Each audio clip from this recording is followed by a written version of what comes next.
Dear students, today we are going to start a new topic, EMF and potential difference.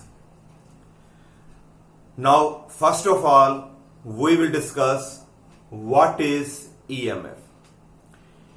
EMF ਦੀ ਜਿਹੜੀ full form ਹੈ, it is electromotive force.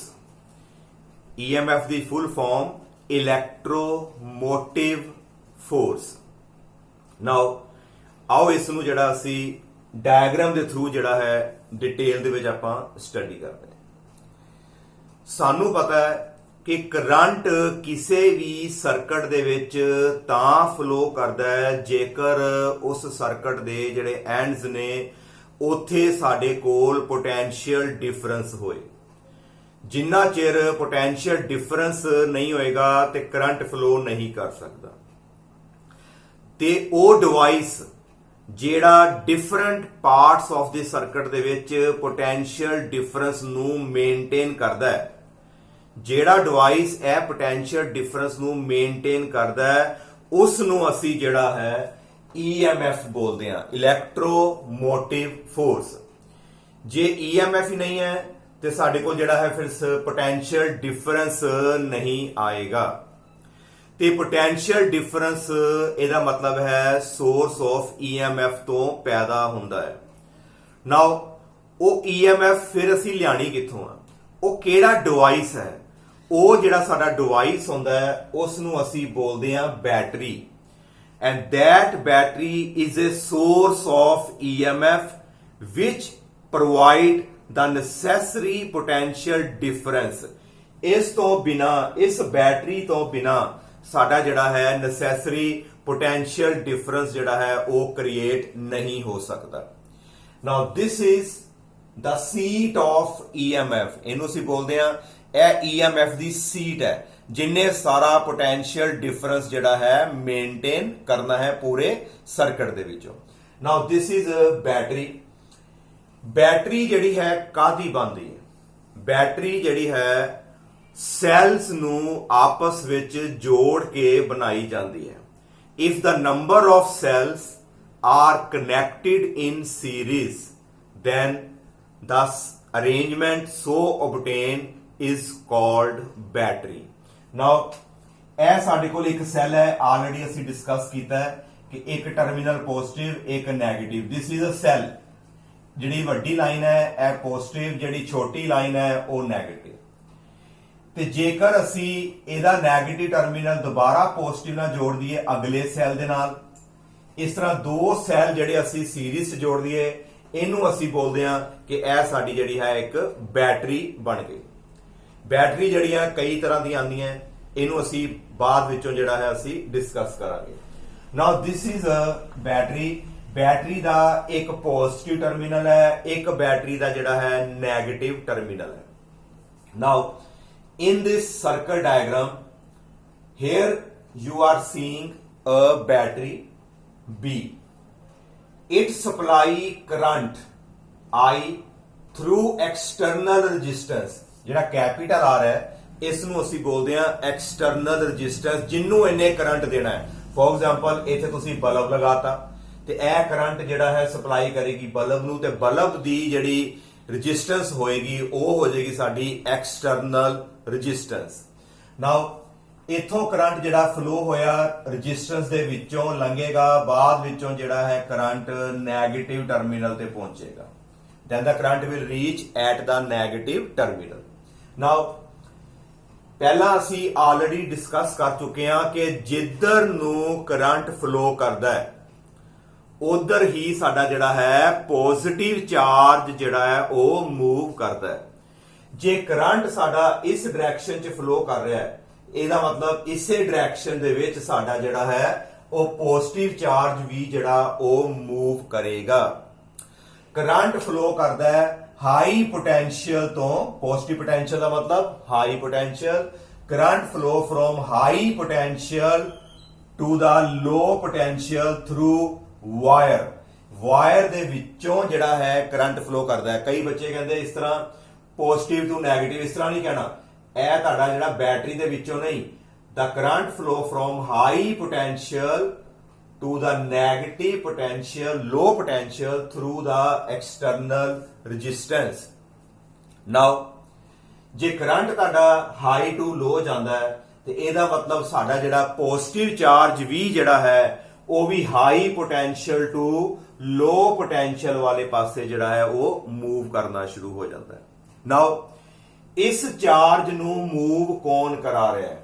ਇਸ charge ਨੂੰ move ਕਰਾ ਰਹੀ ਹੈ ਸਾਡੀ EMF। ਇਹ ਜਿਹੜੀ ਡਾਇਗਰਾਮ ਦੇ ਵਿੱਚ ਦੇਖੋ ਇੱਕ ਐਰੋ ਸ਼ੋ ਕੀਤੀ ਗਈ ਹੈ ਉੱਪਰ ਨੂੰ। This is the representation of EMF। ਇਹਦੇ ਥੱਲੇ ਮੈਂ ਇੱਕ ਸਰਕਲ ਬਣਾ ਦਿੱਤਾ ਤਾਂ ਜੋ ਤੁਹਾਨੂੰ ਕੰਫਿਊਜ਼ਨ ਨਾ ਹੋ ਜੇ, ਕਰੰਟ ਦੀ ਡਾਇਰੈਕਸ਼ਨ ਦੇ ਅਕੋਰਡਿੰਗ ਕੰਫਿਊਜ਼ਨ ਨਾ ਹੋਵੇ।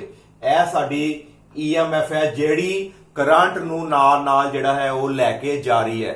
ਇਹ ਤੁਹਾਡੀ ਹੈਗੀ ਹੈ ਡਰਾਈਵਿੰਗ ਫੋਰਸ ਜਿਹੜੀ ਕਰੰਟ ਨੂੰ ਪੂਰੇ ਸਰਕਟ ਦੇ ਵਿੱਚ ਚਲਾ ਰਹੀ ਹੈ। ਪੋਜ਼ਿਟਿਵ ਚਾਰਜ ਨੂੰ ਹਾਈ ਪੋਟੈਂਸ਼ੀਅਲ ਤੋਂ ਲੋ ਪੋਟੈਂਸ਼ੀਅਲ ਵਾਲੇ ਪਾਸੇ ਜਿਹੜਾ ਉਹ ਲੈ ਕੇ ਜਾ ਰਹੀ ਹੈ। ਨਾਓ when the positive charge reaches the negative terminal, ਜਦੋਂ ਨੈਗੇਟਿਵ ਟਰਮੀਨਲ ਤੇ ਪਹੁੰਚ ਗਿਆ, ਨਾਓ ਸਰਕਟ ਕੰਪਲੀਟ ਤੁਹਾਡਾ ਤਾਂ ਹੋਣਾ ਹੈ, ਸਰਕਟ ਕੰਪਲੀਟ ਤਾਂ ਹੋਏਗਾ ਜੇਕਰ ਕਰੰਟ ਜਿਹੜਾ ਹੈ ਹੁਣ ਨੈਗੇਟਿਵ ਟਰਮੀਨਲ ਤੋਂ ਪੋਜ਼ਿਟਿਵ ਟਰਮੀਨਲ ਤੇ ਪਹੁੰਚੇ।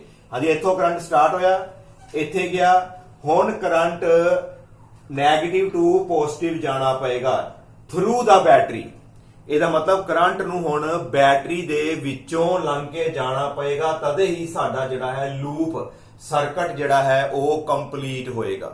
ਨਾਓ ਜਦੋਂ ਚਾਰਜ ਨੂੰ ਬੈਟਰੀ ਦੇ ਵਿੱਚੋਂ ਲੰਘਣਾ ਪਿਆ, then charge will go from now low potential to high potential। ਪਹਿਲਾਂ ਕਿੱਧਰ ਆ ਰਿਹਾ ਸੀ? ਹਾਈ ਟੂ ਲੋ, ਉਹ ਤੇ ਵਾਇਰ ਵਿੱਚੋਂ ਚੱਲਦਾ ਹੈ। ਤੇ ਜਦੋਂ ਬੈਟਰੀ ਦੀ ਵਾਰੀ ਆਉਂਦੀ ਹੈ ਤੇ ਪੋਜ਼ਿਟਿਵ ਚਾਰਜ ਨੂੰ ਮੂਵ ਕਰਨਾ ਪੈਂਦਾ ਹੈ from low potential to high potential. ਤੇ low potential to high potential ਤੇ ਆਪਣੇ ਆਪ ਕੋਈ ਵੀ ਨਹੀਂ ਜਾ ਸਕਦਾ। ਜਿਸ ਤਰ੍ਹਾਂ ਸਾਡੇ ਕੋਲ ਪਾਣੀ ਗਰਾਊਂਡ ਤੇ ਪਿਆ ਹੈ, ਗਰਾਊਂਡ ਲੈਵਲ ਤੇ ਵਾਟਰ ਹੈ, ਇਹਨੂੰ ਅਸੀਂ ਟੈਂਕੀ 'ਚ ਹਾਈ ਲੈਵਲ ਤੇ ਲੈ ਕੇ ਜਾਣਾ ਹੈ, ਆਪਣੇ ਆਪ ਪਾਣੀ ਜਿਹੜਾ ਨਹੀਂ ਜਾ ਸਕਦਾ। ਸਾਨੂੰ ਪੰਪ ਦੀ ਲੋੜ ਪਏਗੀ ਜਿਹੜਾ ਵਾਟਰ ਨੂੰ ਪੰਪ ਕਰੇਗਾ ਲੋ ਹਾਈਟ ਤੋਂ ਜਿਹੜੀ ਹੈ ਅਪਰ ਹਾਈਟ ਤੱਕ ਜਿਹੜਾ ਲੈ ਕੇ ਜਾਏਗਾ, ਉਹ with the help of pump ਫਿਰ ਪਾਣੀ ਉੱਪਰ ਜਾ ਸਕਦਾ ਹੈ। ਇਸੇ ਤਰੀਕੇ ਦੇ ਨਾਲ ਤੇ ਜਿਹੜਾ ਪੋਜ਼ਿਟਿਵ ਚਾਰਜ ਹੈ ਲੋ ਪੋਟੈਂਸ਼ੀਅਲ ਤੋਂ ਹਾਈ ਪੋਟੈਂਸ਼ੀਅਲ ਤੇ ਲੈ ਕੇ ਜਾਣਾ ਹੈ। ਤੇ ਇਹਦਾ ਮਤਲਬ ਹੈ ਉਹ ਕੰਮ ਸਾਡਾ ਜਿਹੜਾ ਕਿਹਦਾ ਹੈ? ਇਹ ਕੰਮ ਹੈ ਸਾਡਾ EMF ਦਾ। ਇਹਦਾ ਮਤਲਬ EMF ਕੀ ਕਰਦੀ ਹੈ? ਵਰਕ ਕਰਦੀ ਹੈ। ਕਾਹਦਾ ਵਰਕ ਕਰਦੀ ਹੈ? ਉਹ ਚਾਰਜ ਨੂੰ negative terminal low potential to high potential ਤੱਕ ਲੈ ਕੇ ਜਾਂਦੀ ਹੈ। ਇਹਦਾ ਮਤਲਬ EMF it is just a work done। EMF ਸਾਡੀ ਜਿਹੜੀ ਹੈ it is work done per unit positive test charge। EMF ਜਿਹੜੀ ਹੋਗੀ ਸਾਡੀ ਵਰਕ ਡਨ ਹੈ, ਜਿਹੜੀ ਬੈਟਰੀ ਨੇ ਵਰਕ ਕੀਤਾ ਪੋਜ਼ਿਟਿਵ ਚਾਰਜ ਨੂੰ ਨੈਗੇਟਿਵ ਟਰਮੀਨਲ ਤੋਂ ਪੋਜ਼ਿਟਿਵ ਟਰਮੀਨਲ ਤੇ ਲੋ ਪੋਟੈਂਸ਼ੀਅਲ ਤੋਂ ਹਾਈ ਪੋਟੈਂਸ਼ੀਅਲ ਤੇ ਪਹੁੰਚਾਉਣ ਦਾ ਜਿਹੜਾ ਵਰਕ ਕੀਤਾ, that is the EMF। ਇਹਦਾ ਮਤਲਬ EMF it is a work done per unit positive charge। Now work ਦਾ ਜਿਹੜਾ ਯੂਨਿਟ ਹੁੰਦਾ ਹੈ ਜਾਊਲ, ਥੱਲੇ ਆ ਗਿਆ ਕੂਲਮ, ਜਿਹਨੂੰ ਅਸੀਂ ਆਲਰੇਡੀ ਪੜਿਆ ਹੈ, ਇਸ ਨੂੰ ਅਸੀਂ ਬੋਲਦੇ ਹਾਂ wallet. Unit of EMF is joule per coulomb or we can say it is a volt। ਇਹਦਾ ਮਤਲਬ ਕੀ ਹੋਇਆ? ਸਟਾਰਟਿੰਗ ਤੇ ਜਦੋਂ ਮੈਂ ਦੱਸਿਆ ਸੀ it is electromotive force, ਨਾਮ ਲੱਗਦਾ ਹੈ ਜਿਵੇਂ ਫੋਰਸ ਹੈ, but it is not a force, it is just a work done। ਜੇ ਆਪ ਬੈਟਰੀ ਨਾ ਹੋਵੇ ਤੇ ਚਾਰਜ ਜਿਹੜਾ ਹੈ ਸਰਕਟ 'ਚ ਮੂਵ ਹੀ ਨਹੀਂ ਕਰ ਸਕਦਾ। ਚਾਰਜ ਨੂੰ ਸਰਕਟ ਦੇ ਵਿੱਚ ਜਿਹੜਾ ਮੂਵ ਕਰਾਉਣ ਵਾਲੀ ਜਿਹੜੀ ਹੈ ਉਹ ਸਾਡੀ ਜਿਹੜੀ ਹੈ EMF। ਉਹ EMF ਹੈ ਵਰਕ ਕਰਦੀ ਹੈ, ਚਾਰਜ ਨੂੰ ਲੋ ਪੋਟੈਂਸ਼ੀਅਲ ਤੋਂ ਹਾਈ ਪੋਟੈਂਸ਼ੀਅਲ ਤੇ ਪਹੁੰਚਾ ਦਿੰਦੀ ਹੈ, that is the EMF। ਨਾਓ ਇਹਦਾ ਜਿਹੜਾ ਹੈ ਇਹਨੂੰ ਸਮਝਣ ਲਈ, ਪੂਰੇ ਸਰਕਟ ਨੂੰ ਸਮਝਣ ਲਈ ਇਹਦਾ ਅਸੀਂ ਇੱਕ ਗ੍ਰੈਵਿਟੇਸ਼ਨਲ ਐਨਾਲੌਗ ਦੇਖਦੇ ਹਾਂ। इस डायग्राम ਦੇ ਵਿੱਚ ਦੇਖੋ ਧਿਆਨ ਨਾਲ, ਇੱਥੇ ਇੱਕ ਪਰਸਨ ਖਲੋਤਾ ਹੈ, ਮੈਨ। ਇਹ ਸਾਡੀ ਬਾਲ ਹੈ। ਇਸ ਬਾਲ ਨੂੰ ਹਾਈ ਲੈਵਲ ਤੇ ਪਹੁੰਚਾਣਾ ਹੈ, ਆਪਣੇ ਆਪ ਤੇ ਬਾਲ ਇੱਥੇ ਨਹੀਂ ਜਾਏਗੀ। ਇਹ ਬੰਦਾ ਕੀ ਕਰਦਾ ਹੈ, ਬਾਲ ਨੂੰ ਫਲੋਰ ਤੋਂ, ਇਹ ਗਰਾਊਂਡ ਹੈ, ਗਰਾਊਂਡ ਤੋਂ ਚੁੱਕਦਾ ਹੈ, ਚੁੱਕ ਕੇ ਇਹ ਜਿਹੜੀ ਹੈ ਬਾਲ ਅਪਰ ਹਾਈਟ ਦੇ ਉੱਪਰ ਜਿਹੜਾ ਹੈ ਇੱਥੇ ਰੱਖ ਦਿੰਦਾ ਹੈ। ਤੇ ਜਦੋਂ ਉਹਨੇ ਬਾਲ ਚੁੱਕੀ, ਗਰਾਊਂਡ ਲੋ ਹਾਈਟ ਤੇ ਹੈ, ਤੇ ਇਹਨੇ ਚੁੱਕ ਕੇ ਜਿਹੜਾ ਕਿਸੇ ਹਾਈਟ ਤੇ ਪਹੁੰਚਾਇਆ। ਇਹ ਕੰਮ ਹੈਗਾ ਇਸ ਮੈਨ ਦਾ। ਇਹਦਾ ਮਤਲਬ ਵਰਕ ਕੌਣ ਕਰ ਰਿਹਾ ਹੈ? ਵਰਕ ਜਿਹੜਾ ਹੈ ਇਹ ਆਦਮੀ ਕਰ ਰਿਹਾ ਹੈ, ਬਾਲ ਨੂੰ ਲੋ ਹਾਈਟ ਤੋਂ ਜਿਹੜੀ ਹੈ ਅਪਰ ਹਾਈਟ ਤੇ ਪਹੁੰਚਾ ਰਿਹਾ। ਸਿਮਿਲਰਲੀ ਇੱਥੇ ਵਰਕ ਕੌਣ ਕਰ ਰਹੀ ਸੀ? EMF, ਜਿਹੜੀ ਚਾਰਜ ਨੂੰ ਲੋ ਪੋਟੈਂਸ਼ੀਅਲ ਤੋਂ ਜਿਹੜਾ ਹੈ ਅਪਰ ਪੋਟੈਂਸ਼ੀਅਲ ਤੇ ਉਹ ਪਹੁੰਚਾ ਦਿੰਦੀ ਹੈ। ਜਦੋਂ ਬਾਲ ਉੱਪਰ ਚਲੀ ਗਈ, ਇੱਥੋਂ ਜਿਹੜੀ ਹੈ ਬਾਲ ਜਿਹੜੀ ਮੂਵ ਕਰੇਗੀ, ਇਹਦੇ ਉੱਪਰ ਜਿਸ ਤਰ੍ਹਾਂ ਸਾਡਾ ਚਾਰਜ ਮੂਵ ਕਰਦਾ ਹੈ, ਇਹ ਬਾਲ ਮੂਵ ਕੀਤੀ। ਇਸ ਤੋਂ ਅੱਗੇ ਇੱਕ ਅਸੀਂ ਟਿਊਬ ਲਗਾਈ ਹੋਈ ਹੈ, ਦੇਖੋ ਇਹ ਸਿਲੰਡਰੀਕਲ ਟਿਊਬ ਹੈ। ਇਸ ਸਿਲੰਡਰੀਕਲ ਟਿਊਬ ਦੇ ਵਿੱਚ ਅਸੀਂ ਇੱਕ ਵਿਸਕਸ ਆਇਲ, ਵਿਸਕਸ ਮੀਡੀਅਮ, ਗਾੜਾ ਮੀਡੀਅਮ ਵਿੱਚ ਫਿਲ ਕਰ ਦਿੱਤਾ। ਤੇ ਜਦੋਂ ਇਹ ਬਾਲ ਜਿਹੜੀ ਹੈ ਬਾਅਦ ਵਿੱਚੋਂ ਇਸ ਟਿਊਬ ਦੇ ਵਿੱਚੋਂ ਲੰਘੇਗੀ, ਤੇ ਜਦੋਂ ਉਹ ਵਿਸਕਸ ਮੀਡੀਅਮ ਚੋਂ ਲੰਘੇਗੀ ਤੇ ਵਿਸਕਸ ਮੀਡੀਅਮ ਜਿਹੜਾ ਹੈ ਉਸ ਨੂੰ ਰੈਜ਼ਿਸਟੈਂਸ ਆਫਰ ਕਰੇਗਾ, ਆਪੋਜੀਸ਼ਨ ਆਫਰ ਕਰੇਗਾ। ਇਹਦਾ ਮਤਲਬ ਬਾਲ ਇਹਦੇ ਵਿੱਚ ਹੌਲੀ ਹੌਲੀ ਕਰਕੇ ਜਿਹੜੀ ਨਿਕਲੇਗੀ, ਨਿਕਲਣ ਤੋਂ ਬਾਅਦ ਇਹ ਬਾਲ ਜਿਹੜੀ ਹੈ ਦੁਬਾਰਾ ਨੀਚੇ ਆ ਜਾਏਗੀ, ਫਿਰ ਇੱਥੋਂ ਪਕੜੇਗਾ, ਵਰਕ ਕਰੇਗਾ, ਫਿਰ ਉੱਪਰ, ਫਿਰ ਇਹਦੇ ਵਿੱਚੋਂ ਨਿਕਲੇਗੀ। ਇਹ ਜਿਹੜੀ ਟਿਊਬ ਹੈ ਸਾਡੀ ਰੈਜ਼ਿਸਟੈਂਸ ਦਾ ਕੰਮ ਕਰ ਰਹੀ ਹੈ। ਤੇ ਜਿਹੜਾ ਆ ਮੈਨ ਹੈ ਇਹ ਸਾਡੀ ਬੈਟਰੀ ਦਾ ਕੰਮ ਕਰ ਰਿਹਾ। ਤੇ ਜੇ ਇੱਥੇ ਮੈਨ ਨਾ ਹੋਵੇ ਤੇ ਇਹਦੀ ਜਗ੍ਹਾ ਤੇ ਅਸੀਂ ਪੰਪ ਵੀ ਲਗਾ ਸਕਦੇ ਹਾਂ। ਤੇ ਜੇ ਸਾਡੇ ਕੋਲ ਮੈਨ ਵੀ ਨਹੀਂ ਹੈਗਾ, ਸਾਡੇ ਕੋਲ ਕੋਈ ਪੰਪ ਨਹੀਂ ਹੈ, ਕੀ ਇਹ ਬਾਲ ਆਪਣੇ ਆਪ ਇੱਥੇ ਜਾ ਸਕਦੀ ਹੈ? ਨਹੀਂ ਜਾ ਸਕਦੀ। ਤੇ ਸਾਡੀ ਜਿਹੜੀ ਹੈ ਉਹ ਸਰਕਟ ਵਿੱਚ ਜਿਹੜੀ ਮੋਸ਼ਨ ਹੈ ਉਹ ਸਟਾਪ ਹੋ ਜਾਏਗੀ। ਇਸੇ ਤਰੀਕੇ ਨਾਲ ਇਹੋ ਪੋਜ਼ਿਟਿਵ ਚਾਰਜ ਨੂੰ ਲੋ ਪੋਟੈਂਸ਼ੀਅਲ ਤੋਂ ਹਾਈ ਪੋਟੈਂਸ਼ੀਅਲ ਤੇ ਪਹੁੰਚਾਉਣ ਵਾਲੀ ਸਾਡੀ EMF ਹੈ। ਤੇ EMF ਦੀ ਫੁੱਲ ਫਾਰਮ ਇਲੈਕਟ੍ਰੋਮੋਟਿਵ ਫੋਰਸ ਹੈ। Actually it is not a force, it is a work done per unit charge from low potential to high potential। ਤੇ ਇਹਦਾ ਯੂਨਿਟ ਜਿਹੜਾ ਹੈ ਜਾਊਲ ਪਰ coulomb, and you can say it is a volt। now ਇਸ ਤੋਂ ਬਾਅਦ ਅਸੀਂ ਇਸ ਤੋਂ ਅੱਗੇ ਜਿਹੜਾ ਇਹਨੂੰ ਆਪਾਂ ਡਿਸਕਸ ਕਰਦੇ ਹਾਂ। ਸਭ ਨਾਲ ਪਹਿਲਾਂ ਤੇ ਅਸੀਂ ਦੇਖਦੇ ਹਾਂ, ਮੰਨ ਲਓ ਕਿ ਸਾਡੇ ਕੋਲ ਇੱਕ ਰੈਜ਼ਿਸਟੈਂਸ ਹੈ। ਇਹਨੂੰ ਪਹਿਲਾਂ ਧਿਆਨ ਨਾਲ ਸਮਝਣਾ। ਇਹ ਰੈਜ਼ਿਸਟੈਂਸ ਹੈ ਜਿਹਦੇ ਵਿੱਚੋਂ ਜਿਹੜਾ ਹੈ ਕਰੰਟ ਫਲੋ ਕਰ ਰਿਹਾ ਹੈ A to B। ਕੋਈ ਰੈਜ਼ਿਸਟੈਂਸ ਹੈ ਜਿਹਦੇ ਵਿੱਚੋਂ ਕਰੰਟ ਫਲੋ ਕਰ ਰਿਹਾ ਹੈ ਫਰੋਮ A to B। ਜੇ ਕਰੰਟ ਫਲੋ ਕਰ ਰਿਹਾ ਤੇ ਇਹਦਾ ਮਤਲਬ ਹੈ current high potential to low potential ਜਾ ਰਿਹਾ, ਕਿਉਂਕਿ ਕਰੰਟ ਦੀ ਮੇਨ ਡਾਇਰੈਕਸ਼ਨ ਹੁੰਦੀ ਕਿੱਧਰ ਹੈ? High potential to low potential. You can say ਕਿ ਇੱਥੇ ਤੁਸੀਂ ਇੱਕ ਜਿਹੜੀ ਹੈ ਬੈਟਰੀ, ਜਾਂ ਅਸੀਂ ਕਹਿ ਸਕਦੇ ਹਾਂ ਕਿ ਇੱਥੇ ਇੱਕ ਸੈੱਲ ਨੂੰ ਅਸੀਂ ਅਪਲਾਈ ਕੀਤਾ ਹੋਇਆ। ਆ ਜੇ ਸਾਡੀ ਬੈਟਰੀ ਜਿਨੇ ਇਸ ਕਰੰਟ ਨੂੰ ਚਲਾਇਆ। ਨਾਓ ਇਹਦਾ ਪੋਜ਼ਿਟਿਵ ਟਰਮੀਨਲ ਸਾਡਾ ਇੱਥੇ ਸ਼ੋ ਕੀਤਾ, ਨੈਗੇਟਿਵ ਟਰਮੀਨਲ ਅਸੀਂ ਇਹਦੇ ਨਾਲ ਅਸੀਂ ਕਨੈਕਟ ਕਰਤਾ, ਤੇ ਕਰੰਟ ਜਿਹੜਾ ਹੈ ਫਲੋ ਕਰ ਰਿਹਾ from high potential to low potential. ਜੇ ਚਾਹੋ ਤੇ ਤੁਸੀਂ ਆ ਚੀਜ਼ ਜਿਹੜੀ ਹੈ ਨਹੀਂ ਵੀ ਬਣਾਓ ਤੇ ਚੱਲਦੀ ਹੈ, ਕਿਉਂਕਿ ਸਾਨੂੰ ਇੱਕ ਪਾਸੇ ਪੋਜ਼ਿਟਿਵ ਪੋਟੈਂਸ਼ੀਅਲ ਲਿਖਤਾ, ਇੱਕ ਸਾਈਡ ਤੇ ਅਸੀਂ ਜਿਹੜਾ ਹੈ ਨੈਗੇਟਿਵ ਪੋਟੈਂਸ਼ੀਅਲ ਲਿਖਤਾ। ਇਹ ਆਲਰੇਡੀ ਅਸੀਂ ਨਿਊਮੈਰੀਕਲ ਦੇ ਵਿੱਚ ਡਿਸਕਸ ਕੀਤਾ ਸੀ। Now current flow from high potential to low potential, ਇਹਦਾ ਮਤਲਬ ਜਿਉਂ-ਜਿਉਂ ਕਰੰਟ ਇਧਰ ਨੂੰ ਜਾਏਗਾ ਸਾਡਾ ਜਿਹੜਾ ਹੈ ਪੋਟੈਂਸ਼ੀਅਲ ਡਿਫਰੈਂਸ ਘਟਦਾ ਜਾਏਗਾ। ਇਹਦਾ ਮਤਲਬ A ਪੁਆਇੰਟ ਤੇ ਸਾਡਾ B ਪੁਆਇੰਟ ਵਿੱਚੋਂ ਕਿਹਦਾ ਪੋਟੈਂਸ਼ੀਅਲ ਡਿਫਰੈਂਸ ਜ਼ਿਆਦਾ ਹੋਏਗਾ? ਸਾਡੇ A ਪੁਆਇੰਟ ਦਾ ਪੋਟੈਂਸ਼ੀਅਲ ਜਿਹੜਾ ਹੈ ਉਹ ਜ਼ਿਆਦਾ ਹੈ ਕਿਹਦੇ ਮੁਕਾਬਲੇ? B ਦੇ ਮੁਕਾਬਲੇ। ਨਾਓ we can write potential of A as VA। ਅਸੀਂ ਜਾ ਰਹੇ ਕਿੱਧਰ ਨੂੰ ਆ? B ਵਾਲੇ ਪਾਸੇ। ਜਿੱਧਰ ਨੂੰ ਕਰੰਟ ਜਾ ਰਿਹਾ ਅਸੀਂ ਉਸ ਡਾਇਰੈਕਸ਼ਨ 'ਚ ਮੂਵ ਕਰ ਰਹੇ ਹਾਂ। ਇਹਨੂੰ ਬੜੇ ਧਿਆਨ ਨਾਲ ਸਮਝਿਓ। ਜਦੋਂ ਮੈਂ A ਤੋਂ B ਜਾ ਰਿਹਾ, ਸਾਨੂੰ ਪਤਾ ਮੈਂ high potential to low potential ਜਾ ਰਿਹਾ, ਇਹਦਾ ਮਤਲਬ ਜਿਉਂ-ਜਿਉਂ ਮੈਂ B ਵੱਲ ਜਾਊਂਗਾ ਪੋਟੈਂਸ਼ੀਅਲ ਮੇਰਾ ਜਿਹੜਾ ਘਟ ਜਾਏਗਾ। ਨਾਓ ਇੱਥੇ ਪੋਟੈਂਸ਼ੀਅਲ ਅਸੀਂ ਮੰਨ ਲਿਆ ਇਸ ਐਂਡ ਤੇ VA, ਜਦੋਂ ਮੈਂ B ਤੇ ਪਹੁੰਚਿਆ ਤੇ ਰੈਜ਼ਿਸਟੈਂਸ ਦੇ ਵਿੱਚੋਂ ਲੰਘ ਕੇ ਜਾਣਾ ਹੈ, ਤੇ ਜਦੋਂ ਕਰੰਟ ਨੇ ਰੈਜ਼ਿਸਟੈਂਸ ਵਿੱਚੋਂ ਲੰਘ ਕੇ ਜਾਣਾ ਹੈ ਤੇ ਇੱਥੇ ਵੀ ਪੋਟੈਂਸ਼ੀਅਲ ਕ੍ਰੀਏਟ ਹੋਏਗਾ ਓਮਸ ਲਾਅ ਦੇ ਅਕੋਰਡਿੰਗ IR। ਅਸੀਂ ਫਾਰਮੂਲਾ ਪੜਿਆ ਓਮਸ ਲਾਅ ਦਾ, V IR, ਉਹਦੇ ਅਕੋਰਡਿੰਗ ਇੱਥੇ ਪੋਟੈਂਸ਼ੀਅਲ ਕ੍ਰੀਏਟ ਹੋ ਗਿਆ। ਨਾਓ ਇੱਥੇ ਸਾਈਨ ਅਸੀਂ ਵਿੱਚ ਲਗਾਇਆ ਮਾਈਨਸ ਦਾ। ਕਿਉਂ ਮਾਈਨਸ ਦਾ ਸਾਈਨ ਲਗਾਇਆ ਇਹਨੂੰ ਜਰਾ ਧਿਆਨ ਨਾਲ ਦੇਖੋ। ਜਦੋਂ ਮੈਂ A ਤੋਂ B ਤੇ ਜਾ ਰਿਹਾ, ਇਹਦਾ ਮਤਲਬ ਹੈ ਕਿ ਮੇਰਾ B ਵਾਲਾ ਪੋਟੈਂਸ਼ੀਅਲ ਘਟ ਜਾਏਗਾ। ਇਹਦਾ ਮਤਲਬ ਇੱਥੇ ਪੋਟੈਂਸ਼ੀਅਲ VA ਸੀ, ਵਿੱਚੋਂ ਇੰਨਾ ਪੋਟੈਂਸ਼ੀਅਲ ਅਸੀਂ ਵਿੱਚੋਂ ਮਾਈਨਸ ਕਰਤਾ, ਉਹ ਸਾਡੇ ਕੋਲ ਕੀ ਦੇ ਇਕੁਅਲ ਆ ਜਾਏਗਾ, VB ਦੇ ਇਕੁਅਲ ਆ ਜਾਏਗਾ, ਕਿਉਂਕਿ ਇੱਕੋ ਹੀ ਰੈਜ਼ਿਸਟੈਂਸ ਲੱਗਾ ਹੈ।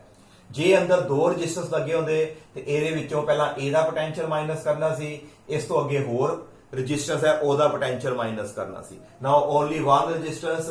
ਇਸ ਤਰ੍ਹਾਂ ਕੀ ਆਇਆ, VB ਨੂੰ ਇੱਧਰ ਲੈ ਆਓ। Now VA minus VB it will be equal to ਸਾਡੇ ਕੋਲ ਆ ਗਿਆ IR।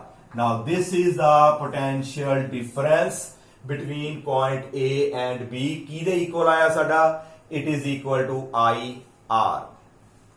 ਇਹਦਾ ਮਤਲਬ ਤੁਹਾਨੂੰ ਇੱਥੋਂ ਤੱਕ ਜਿਹੜਾ ਹੈ ਇਹ ਚੀਜ਼ ਕਲੀਅਰ ਹੋ ਗਈ ਕਿ ਪੋਟੈਂਸ਼ੀਅਲ ਡਿਫਰੈਂਸ ਕਿਸ ਤਰ੍ਹਾਂ ਨਿਕਾਲਣਾ ਹੈ। ਪਹਿਲਾਂ ਦੇਖਣਾ ਹੈ ਕਿ ਕਰੰਟ ਕਿੱਧਰ ਨੂੰ ਫਲੋ ਕਰ ਰਿਹਾ ਹੈ। ਜਿੱਧਰ ਨੂੰ ਕਰੰਟ ਫਲੋ ਕਰ ਰਿਹਾ ਹੈ, ਜਿੱਥੋਂ ਸ਼ੁਰੂ ਹੋਇਆ ਉਹ ਵਾਲਾ ਪੋਟੈਂਸ਼ੀਅਲ ਸਭ ਨਾਲੋਂ ਜ਼ਿਆਦਾ ਆਏਗਾ। ਜਿਹੜੇ ਰਸਤੇ ਵਿੱਚ ਰੈਜ਼ਿਸਟੈਂਸ ਆਂਦੇ ਗਏ ਉਹਨਾਂ ਦਾ ਵਿੱਚੋਂ ਤੁਸੀਂ ਮਾਈਨਸ ਕਰਦੇ ਜਾਣਾ ਹੈ ਪੋਟੈਂਸ਼ੀਅਲ ਓਮਸ ਲਾਅ ਦੇ ਅਕੋਰਡਿੰਗ, ਤੇ ਲਾਸਟ ਵਾਲੇ ਨੂੰ ਤੁਸੀਂ ਉਹਦੇ ਇਕੁਅਲ ਕਰ ਦੇਣਾ ਹੈ। ਨਾਓ ਇਨ ਕੇਸ ਅਸੀਂ ਉਲਟ ਚਲੀਏ, if we move against the direction of current, ਜੇ ਕਰੰਟ ਦੀ ਡਾਇਰੈਕਸ਼ਨ ਦੇ ਉਲਟ ਚੱਲਦੇ ਆ, ਜੇ ਮੈਂ ਇਧਰੋਂ ਇਧਰ ਨੂੰ ਜਾਵਾਂ, ਇਹਦਾ ਮਤਲਬ ਹੈ ਕਿ ਮੈਂ ਲੋ ਪੋਟੈਂਸ਼ੀਅਲ ਤੋਂ ਹਾਈ ਵਾਲੇ ਪਾਸੇ ਜਾ ਰਿਹਾ। ਜਿੱਧਰ ਨੂੰ ਕਰੰਟ ਜਾ ਰਿਹਾ ਉਹ ਹਾਈ ਤੋਂ ਲੋ ਜਾਂਦਾ ਹੈ, ਤੇ ਜੇ ਮੈਂ ਉਲਟ ਚੱਲਾਂ ਆਪੋਜੀਟ ਦੇ ਅਕੋਰਡਿੰਗ, ਅਸੀਂ ਇਹਦੇ ਅਕੋਰਡਿੰਗ ਚੱਲੀਏ, ਉਦੋਂ ਅਸੀਂ ਕਿਸ ਤਰ੍ਹਾਂ ਬਣਾਵਾਂਗੇ। ਨਾਓ ਪਲੀਜ਼ ਟੈਲ ਮੀ, ਇਹਨਾਂ ਵਿੱਚੋਂ ਪੋਟੈਂਸ਼ੀਅਲ ਘੱਟ ਕਿਹਦਾ ਹੈ, B ਦਾ। ਨਾਓ VB, ਜਦੋਂ ਅਸੀਂ ਕਰੰਟ ਦੇ ਆਪੋਜੀਟ ਜਾਵਾਂਗੇ ਇਹਦਾ ਮਤਲਬ ਲੋ ਟੂ ਹਾਈ, ਤੇ ਐਰ ਕੀ ਪਲੱਸ ਦਾ ਸਾਈਨ ਲਗਾਓਗੇ ਕਿਉਂਕਿ ਹੁਣ ਪੋਟੈਂਸ਼ੀਅਲ ਸਾਡਾ ਜਿਹੜਾ ਹੈ ਵਾਧਾ ਪਿਆ। ਤੇ ਕਿੰਨਾ ਪੋਟੈਂਸ਼ੀਅਲ ਵਿੱਚ ਪਲੱਸ ਕਰ ਦੋਗੇ, ਸਾਡੇ ਕੋਲ ਆ ਜਾਏਗਾ IR। ਨਾਓ ਕੀ ਦੇ ਇਕੁਅਲ ਆ ਜਾਏਗਾ ਸਾਡੇ ਕੋਲ, that will become equal to VA, ਉਹ ਸਾਡਾ VA ਬਣ ਜਾਏਗਾ। ਇਹ ਦੋ ਪੁਆਇੰਟਸ ਨੂੰ ਬੜੇ ਧਿਆਨ ਨਾਲ ਸਮਝ ਲਓ ਤੇ ਯਾਦ ਰੱਖਣਾ ਹੈ।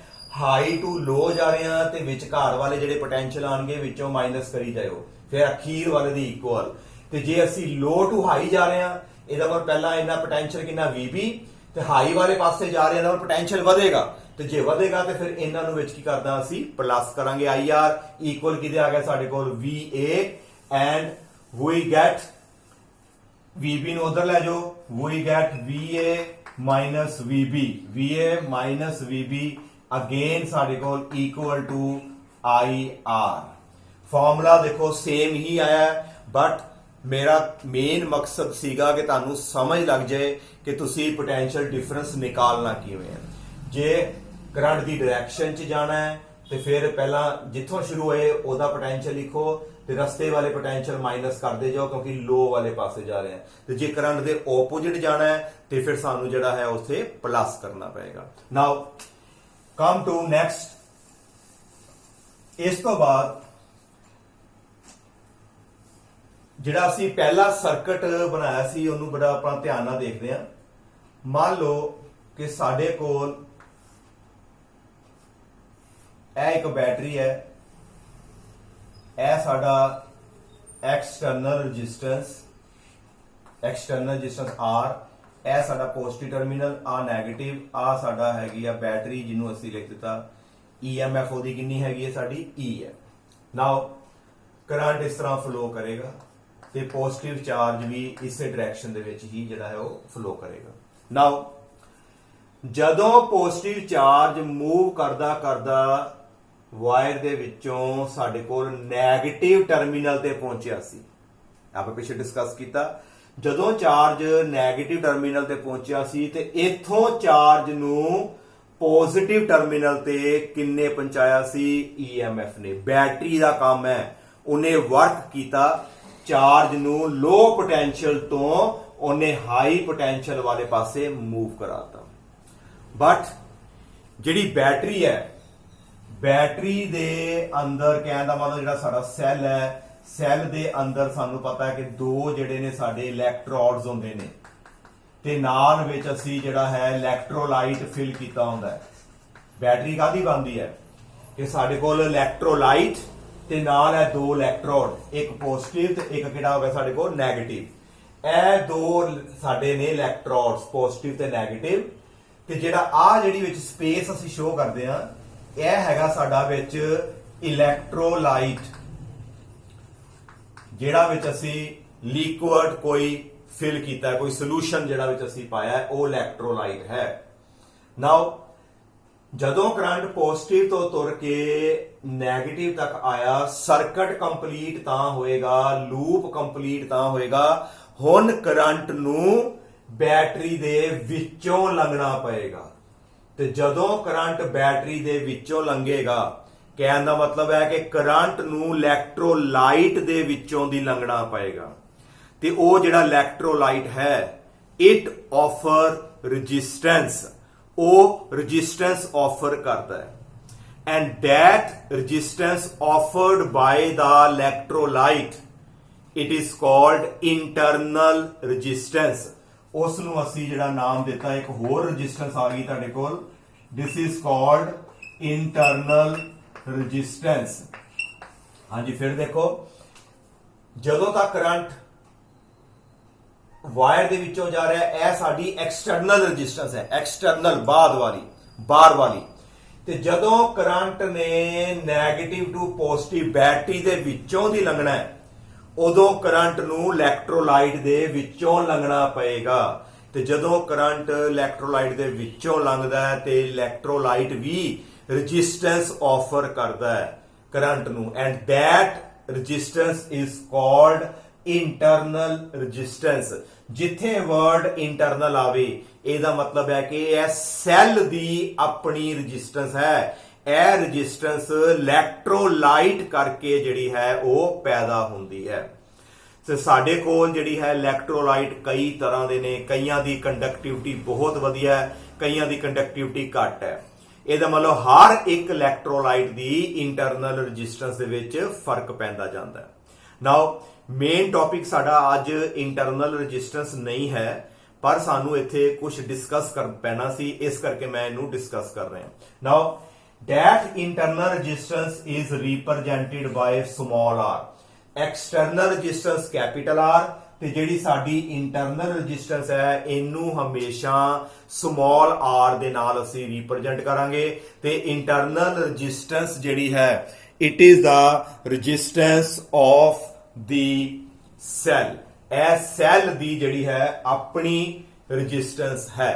ਨਾਓ ਇਹਨਾਂ ਤੁਹਾਨੂੰ ਕਲੀਅਰ ਹੋ ਗਿਆ। ਹੁਣ ਇੱਕ ਚੀਜ਼ ਜਿਹੜੀ ਯਾਦ ਰੱਖਣੀ ਹੈ, ਮੰਨ ਲਓ ਕਿ ਸਾਡੇ ਕੋਲ ਇਹ ਇੱਕ ਸੈੱਲ ਹੈ ਤੇ ਇਹਦੇ ਅੰਦਰ ਜਿਹੜਾ ਹੈ ਇਹਦੀ ਇੰਟਰਨਲ ਰੈਜ਼ਿਸਟੈਂਸ ਹੈ। ਤੇ ਇੰਟਰਨਲ ਰੈਜ਼ਿਸਟੈਂਸ ਨੂੰ ਜਾਂ ਤੇ ਬਿਲਕੁਲ ਸੈੱਲ ਦੇ ਥੱਲੇ ਅਸੀਂ ਇਸ ਤਰ੍ਹਾਂ ਸ਼ੋ ਕਰ ਦਿੰਦੇ ਆ, ਲਾਈਕ ਦਿਸ, ਇੱਥੇ ਦੋ ਡਾਟ ਵਾ ਦੋ, ਤੇ ਆ ਇਹਦੀ ਸੈੱਲ ਦੀ ਇੰਟਰਨਲ ਰੈਜ਼ਿਸਟੈਂਸ ਹੈ, ਸੈੱਲ ਦੇ ਅੰਦਰ ਵਾਲੀ। ਇੱਕ ਤੇ ਆ ਮੈਥਡ ਹੈ ਇੰਟਰਨਲ ਰੈਜ਼ਿਸਟੈਂਸ ਨੂੰ ਸ਼ੋ ਕਰਨ ਦਾ, ਸੈੱਲ ਦੇ ਥੱਲੇ ਵੱਖਰਾ ਸ਼ੋ ਕਰੋ। ਜੇ ਇੰਜ ਨਹੀਂ ਕਰਨਾ ਤੇ ਅਸੀਂ ਕੀ ਕਰਦੇ ਆ ਕਿ ਸਾਡੇ ਕੋਲ ਆ ਬੈਟਰੀ ਹੈ ਤੇ ਨਾਲ ਹੀ ਸੀਰੀਜ਼ ਵਿੱਚ ਇਹਨੂੰ ਆਪਾਂ ਲਗਾ ਦਿੰਦੇ ਆ, that is the internal resistance। ਇਸ ਤਰ੍ਹਾਂ ਵੀ ਅਸੀਂ ਇੰਟਰਨਲ ਰੈਜ਼ਿਸਟੈਂਸ ਨੂੰ ਵਿੱਚ ਅਸੀਂ ਸ਼ੋ ਕਰ ਦਿੰਦੇ ਆ, this is the internal resistance of the cell। ਇਹ ਸਾਡੀ ਜਿਹੜੀ ਸੈੱਲ ਦੀ ਇੰਟਰਨਲ ਰੈਜ਼ਿਸਟੈਂਸ ਹੈ। ਨਾਓ ਇੱਕ ਚੀਜ਼ ਜਿਹੜੀ ਹੈ ਤੁਸੀਂ ਨੋਟ ਕਰਨੀ ਹੈ, ਇੱਥੇ ਸਾਡੇ ਕੋਲ ਨਾਲ ਲੱਗਾ ਹੁੰਦਾ ਇੱਕ ਐਕਸਟਰਨਲ ਰੈਜ਼ਿਸਟੈਂਸ, ਅਸੀਂ ਨਾਲ ਅਪਲਾਈ ਕਰਤਾ। ਇਹ ਸਾਡੀ ਸੋਰਸ ਆਫ EMF ਹੈ, ਆ ਸਾਡੀ ਉਹਦੀ ਇੰਟਰਨਲ ਰੈਜ਼ਿਸਟੈਂਸ, ਇਹ ਸਾਡੇ ਕੋਲ ਆ ਗਿਆ ਐਕਸਟਰਨਲ ਰੈਜ਼ਿਸਟੈਂਸ। ਇਹਨਾਂ ਦੋਨਾਂ ਨੂੰ ਧਿਆਨ ਚ ਰੱਖਣਾ ਹੈ ਤੇ ਆਪਣੇ ਮਾਈਂਡ ਵਿੱਚ ਇੱਕ ਗੱਲ ਪੱਕੀ ਕਰ ਲਓ, ਇੰਟਰਨਲ ਰੈਜ਼ਿਸਟੈਂਸ ਤੇ ਐਕਸਟਰਨਲ ਰੈਜ਼ਿਸਟੈਂਸ ਤੁਸੀਂ ਧਿਆਨ ਨਾਲ ਦੇਖੋ, ਇਹ ਕਾਦੇ ਵਿੱਚ ਜੁੜੇ ਹੋਏ ਨੇ।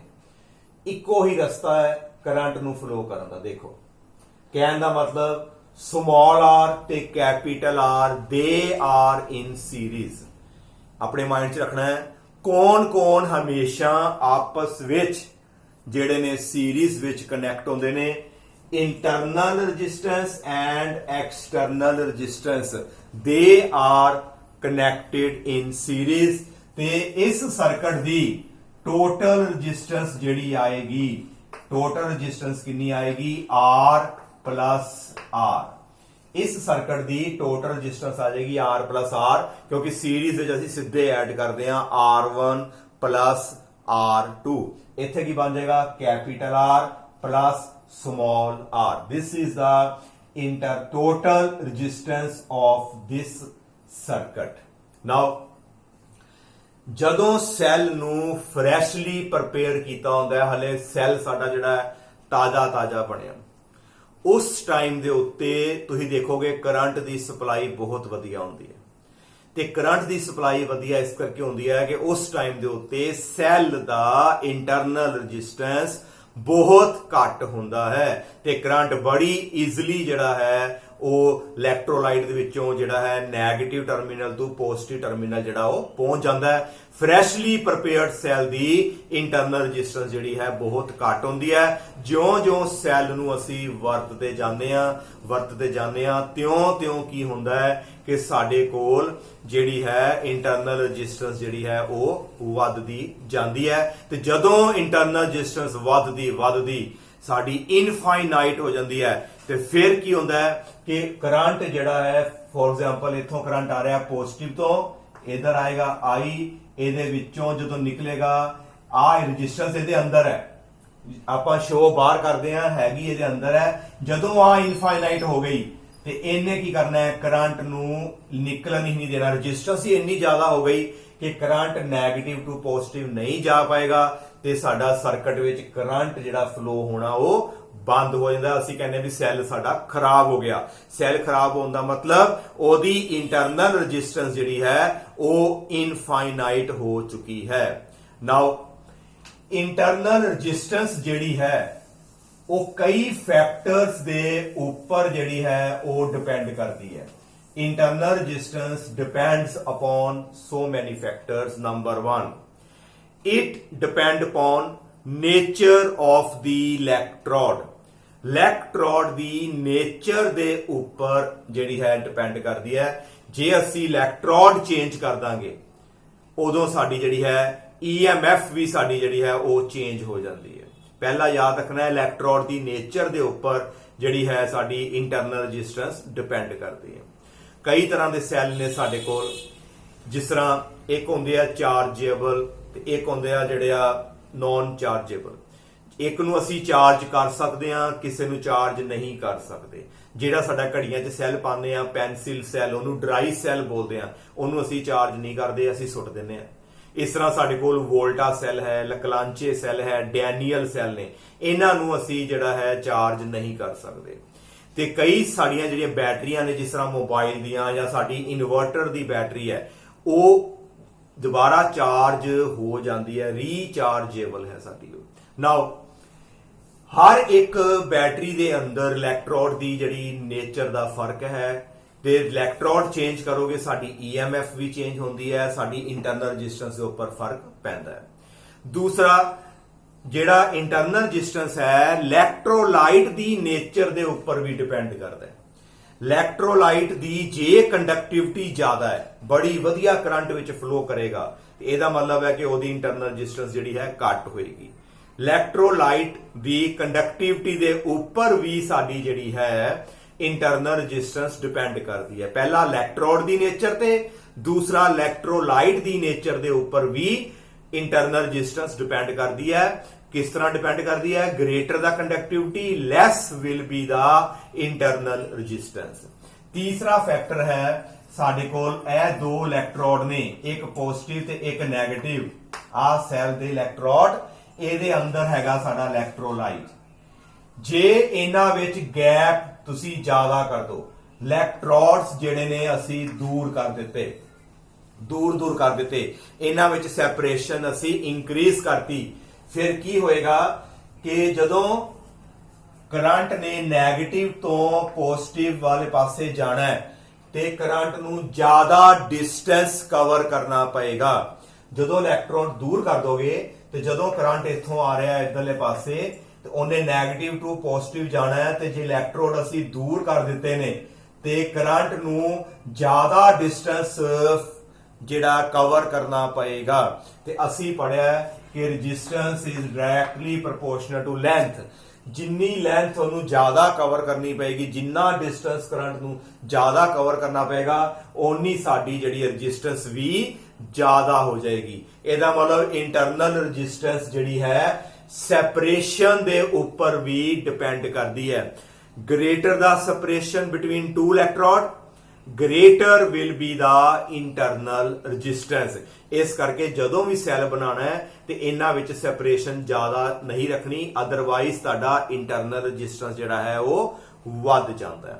ਨਾਓ 10 ਫੈਕਟਰ ਤੁਸੀਂ ਆਪਣੇ ਮਾਈਂਡ 'ਚ ਰੱਖ ਲਓ। Internal resistance depends upon nature of electrode, internal resistance depend upon nature of electrolyte, and internal resistance depend upon the separation between the two electrodes। ਇੱਕ ਚੌਥਾ ਫੈਕਟਰ ਹੋਰ ਹੈ ਜਿਹੜਾ ਤੁਸੀਂ ਆਮ ਦੇਖਦੇ ਹੋ ਕਿ ਜਦੋਂ ਵੀ ਸਾਡੇ ਘਰਾਂ ਦੇ ਵਿੱਚ ਬੈਟਰੀ ਉੱਪਰ ਲੱਗੀ ਆ ਇਨਵਰਟਰ ਦੇ ਨਾਲ, ਤੁਹਾਡੇ ਫਾਦਰ ਜਾਂ ਮਦਰ ਕਹਿੰਦੇ ਵੀ ਉਹਦੇ 'ਚ ਪਾਣੀ ਪਾਣਾ, ਕਿਉਂਕਿ ਜੇ ਅੰਦਰ ਪਾਣੀ ਜਿਹੜਾ ਸੁੱਕ ਗਿਆ, ਕਹਿਣ ਦਾ ਮਤਲਬ ਅੰਦਰੋਂ ਇਲੈਕਟ੍ਰੋਲਾਈਟ ਘਟ ਗਿਆ ਤੇ ਪਲੇਟਸ ਜਿਹੜੀਆਂ ਨੇ ਉਹ ਇਲੈਕਟ੍ਰੋਲਾਈਟ ਤੋਂ ਬਾਹਰ ਆ ਜਾਣਗੀਆਂ, ਉਹ ਪੂਰੀਆਂ ਡਿਪ ਹੋਣੀ ਚਾਹੀਦੀਆਂ। ਇਹਦਾ ਮਤਲਬ ਇੰਟਰਨਲ ਰੈਜ਼ਿਸਟੈਂਸ ਜਿਹੜਾ ਹੈ ਡਿਪੈਂਡ ਕਰਦਾ ਹੈ the area of the plates dip inside the electrolyte. ਉਹ ਇਲੈਕਟ੍ਰੋਲਾਈਟ ਦੇ ਅੰਦਰ ਕਿੰਨਾ ਏਰੀਆ ਉਹ ਡਿਪ ਹੈ ਉਹਦੇ ਉੱਪਰ ਵੀ ਜਿਹੜਾ ਹੈ ਉਹ ਡਿਪੈਂਡ ਕਰਦਾ ਹੈ। ਤੇ ਜੇ ਅਸੀਂ ਪਾਣੀ ਨਹੀਂ ਪਾਉਂਦੇ ਤੇ ਬੈਟਰੀ ਕੰਮ ਕਰਨਾ ਬੰਦ ਕਰ ਦਿੰਦੀ ਹੈ। ਨਾਓ ਇਹ ਅਸੀਂ ਡਿਸਕਸ ਕੀਤਾ ਸਮਾਲ ਆਰ ਬਾਰੇ। ਇਹਨੂੰ ਇੱਥੇ ਡਿਸਕਸ ਕਰਨਾ ਬਹੁਤ ਜ਼ਰੂਰੀ ਸੀ ਕਿਉਂਕਿ ਹਾਲੇ ਮੇਰਾ EMF ਤੇ ਪੋਟੈਂਸ਼ੀਅਲ ਡਿਫਰੈਂਸ ਵਾਲਾ ਟੌਪਿਕ ਕੰਪਲੀਟ ਨਹੀਂ ਹੈ। ਨੈਕਸਟ ਲੈਕਚਰ ਦੇ ਵਿੱਚ ਅਸੀਂ ਜਿਹੜਾ ਹੈ EMF ਤੇ ਪੋਟੈਂਸ਼ੀਅਲ ਡਿਫਰੈਂਸ ਨੂੰ ਹੋਰ ਅਸੀਂ ਹਾਲੇ ਡਿਟੇਲ ਦੇ ਵਿੱਚ ਪੜ੍ਹਨਾ ਹੈ। ਅੱਜ ਦੇ ਟੌਪਿਕ 'ਚ ਜੋ ਸਿੱਖਿਆ ਤੁਸੀਂ ਇਹਨੂੰ ਆਪਣੀ ਕਾਪੀ ਦੇ ਉੱਪਰ ਨੋਟ ਕਰੋ ਤੇ ਯਾਦ ਰੱਖਣਾ, ਕਿਉਂਕਿ ਨੈਕਸਟ ਲੈਕਚਰ ਜਿਹੜਾ ਹੈ ਇਸੇ ਹੀ ਬੇਸ ਦੇ ਉੱਪਰ ਹੋਏਗਾ। Thank you.